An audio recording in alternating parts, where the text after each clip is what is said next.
Hello there, and welcome to Weird Music on the Glumberger channel. Strange show where we talk about a different album each and every week, right? So in today's episode, we're going to be diving into some very long-form lowercase music today with a look at a collaborative album from two big names in the genre, Richard Chartier and Tailend Deupree. So, both of these artists we did discuss previously on the show in some very early episodes of Weird Music when we looked at Occur by Tailend Deupree and Decisive Foreigns by Richard Chartier. One of the reasons why I looked at those particular artists because I wanted to branch out and look at some of their collaborations. Of course, it's been nearly 2 years, I guess, or a year and a half, whatever, but here we are today. Sat down with this album, wrote some thoughts about it, so yeah, I'm going to present this one to you. So this is one of many. This is a physical release of one of many collaborations that the two have done, all under the same ethos that they call their project. A bit more on that later. So this is of course none other than Specification.Fifteen by Richard Chartier and Tailend Deupree.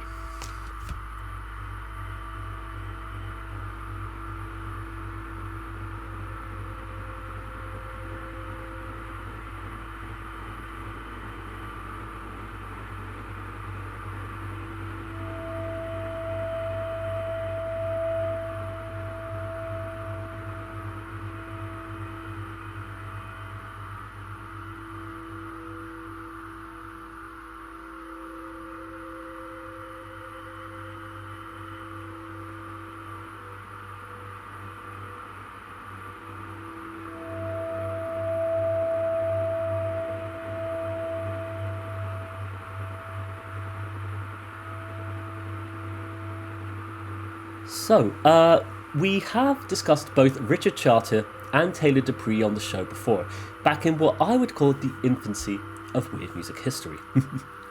I'm hoping we've come a long way since those early stumbly years. In any case, if you want to know a bit more about either Richard Chartier or Tailend Deupree, then by all means go check out those videos first if you want. I would recommend it, but if you don't mind, then by all means, just watch the rest of this one instead. So, yeah, what is Specification.Fifteen then? Well, this is a collaborative album, of course, from Chartier and Deupree, released on Line Imprint in 2006 as its 27th release. And this composition sees the two artists returning to their abstractions, known as Specification. Specification being a series of collaborative recordings that seem to capture a peculiar form of improvisational live lowercase music perhaps that occurs as a result of their, well, specifications, I'm guessing. And the series, it's a very strange set of recording that originated with the first album of SPEC, which was released on Tailend Deupree's record label of 12K. And so SPEC featured a number of very short frequency-led electronic recordings, a very weird album that we probably should dive into at some point, but I landed on this one, so we're going to talk about this one first. So, over the years there have been a number of various recordings hidden amongst other releases under the Specification moniker. A lot seem to crop up on the various compilations that Richard Chartier puts out on his own Line Imprint label. Subsequent materials, further materials, etc., etc. And so, what is Specification.Fifteen then? Well, presumably the 15th recording the duo have made? Maybe. Essentially, though, this is a 45-minute single recording sourced from a live recording by the two. And so, rather than paraphrase the liner notes, I'm just going to quickly read them out, give us some context about this album before we dive into it all, which is told to us on both the Bandcamp and on the back of this. Line is proud to present the first full-length collaboration by Richard Chartier and Tailend Deupree since 1999's SPEC, 12K. For this collaboration, sound artists Richard Chartier and Tailend Deupree were invited by the Hiroshi Museum and Sculpture Garden, Washington, D.C. to create a new live work inspired by the Seascapes series of renowned Japanese photographer Hiroshi Sugimoto on the occasion of his retrospective exhibition. The result is this live recording, Specification.Fifteen. This work premiered on March 30th, 2006, in front of the curved panoramic window of the museum's learner room as the sun set across the city's skyline. Specification.Fifteen evokes the stillness and opposing yet related spaces of Sugimoto's seascapes, which suggest infinitesimal change and variation under a seemingly uniform surface. Water and air. So very commonplace are these substances, yet hardly attract attention, and yet they vouchsafe our very existence. Mysteries of mysteries, water and air are right there before us in the sea. Every time I view the sea, I feel a calming sense of security, as if visiting my ancestral home. I embark on a voyage of seeing.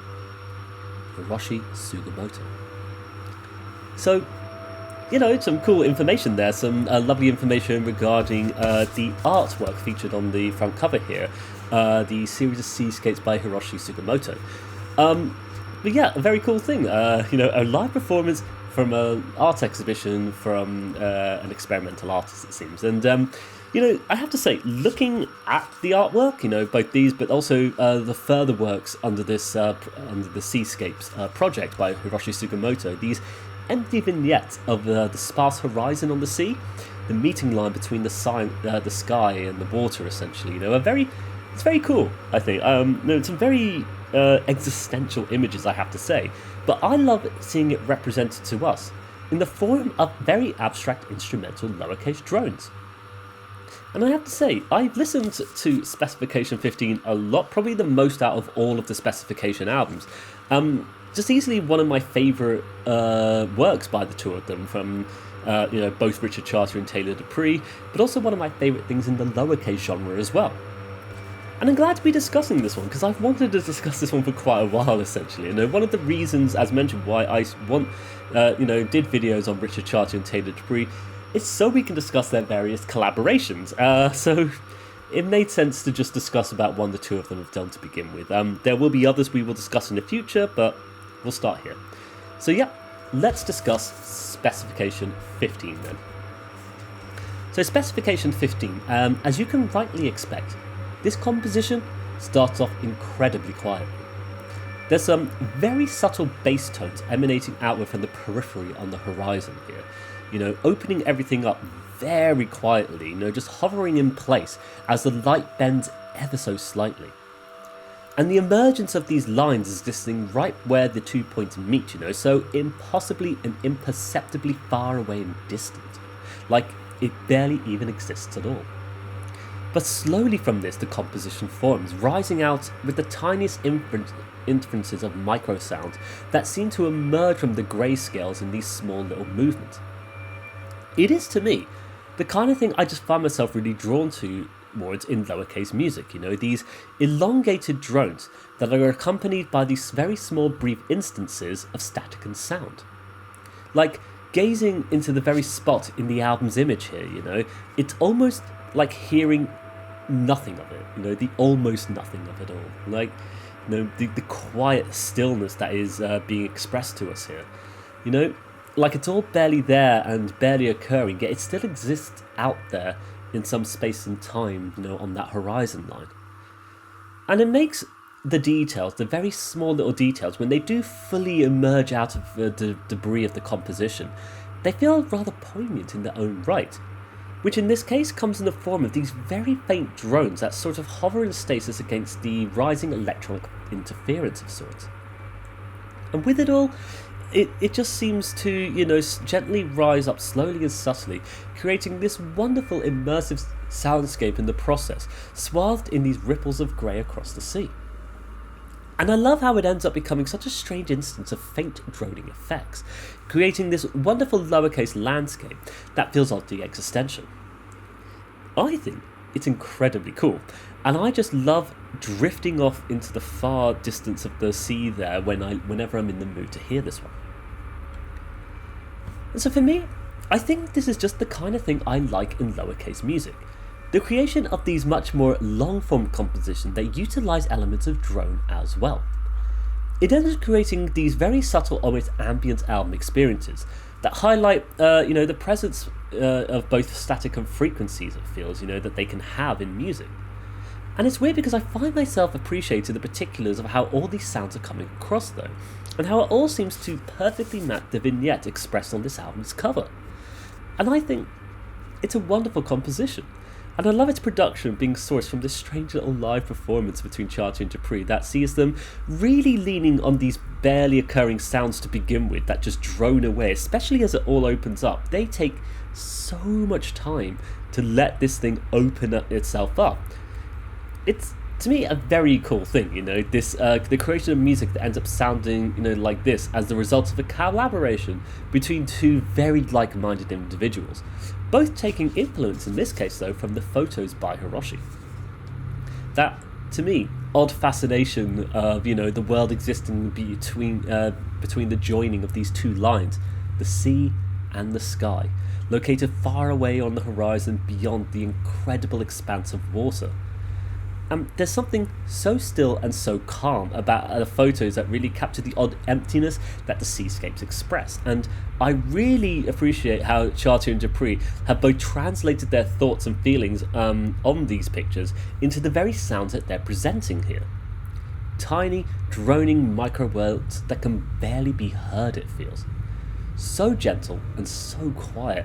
And I love it, even as it just immerses you in these, growing layers of grey, it still feels oddly soothing and relaxing though. Even it traverses across its, established landscape after a lengthy period of time, only to then find, more peculiar moments of status in amongst its composition. Like, the more this one develops, 45 minutes is a very long composition, but it really guides itself into these very different movements, of course. But it's cool because it all results in a very abstract musical experience, of sorts, that pulls me into the very dream worlds, influenced by the sounds and the artwork, of envisioning being in those strange places suggested by the album's cover, of course. And I have to say, it's something I end up experiencing a lot when I choose to listen to the lowercase music when falling asleep, as I often find, as I drift out of consciousness, that my very experience of falling out of reality becomes very influenced by the sounds itself. And my mind slowly starts forming its own visions from seeming nothing at all, perhaps influenced mostly by the album's cover, if that makes any sense. But it's interesting to me because, the more this sort of goes on, especially with its lengthy runtime, you just find these very odd, peculiar sound instances and the most strangest of moments, it feels. But I'm usually so hypnotized and knocked out by those later points that I have very little awareness of what's truly occurring for the most part, especially with how slowly changes even occur on this composition. It's interesting, because it all creeps in so subtly that you kind of feel stunned by any awareness of it, or at least I do. And it makes for an oddly fascinating listening experience as well, how repeated listenings can reveal this myriad of tones and, drones embedded deep into the coding of this performance, deep into the vibe that they both collaboratively push out the more it all occurs. Essentially, one of the things I love to hear within the lowercase genre, within minimalism, of just finding buried details that were always there, but you just had to be able to perceive it properly. I still think it is by far, one of my favourite collaborative albums when it comes to lowercase music. And I think it's such a fascinating album from Chartier and Deupree, Now, many of the releases in the Specification series are incredibly unusual and strange sound experiences, and especially the first release that comprises so many short lowercase blips together. Like, it's weird because it's such an odd album of sorts, but very in keeping with the kind of stuff they were doing at the time. But for this album, for Specification.Fifteen here, it seems they have let everything stretch out into the infinitesimal. They're both letting the drones take their unusual electronic frequencies to the most peculiar of places. And it just results in an album I adore to hear, though. Something that captures a very strange sense of fascination with very little.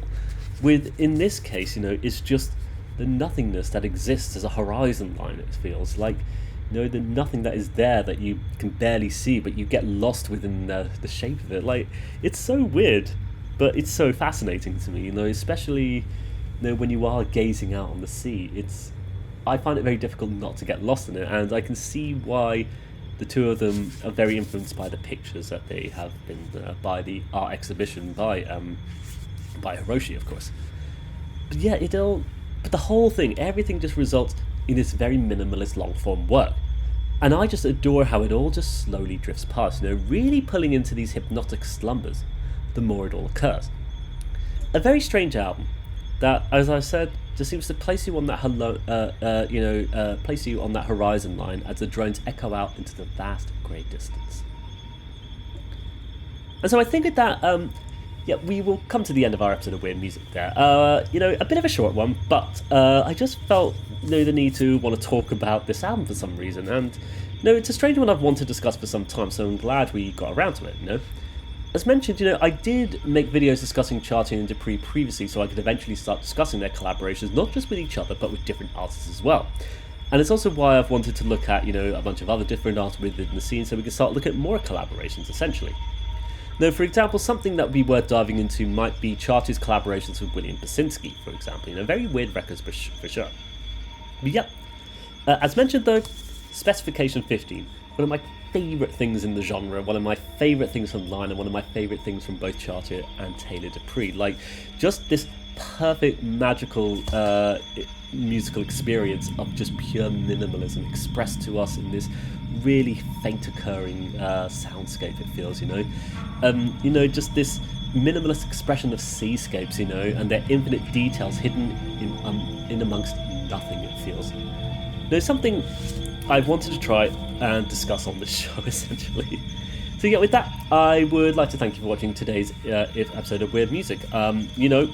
Let's try to discuss more lowercase this year, maybe. I'm certainly interested in trying to discuss more things from the genre, so I'm hoping, we can get around to that soon, but we'll have to see. But for now, I wish you all the best. Hope you take care, and bye-bye for now. Bye-bye.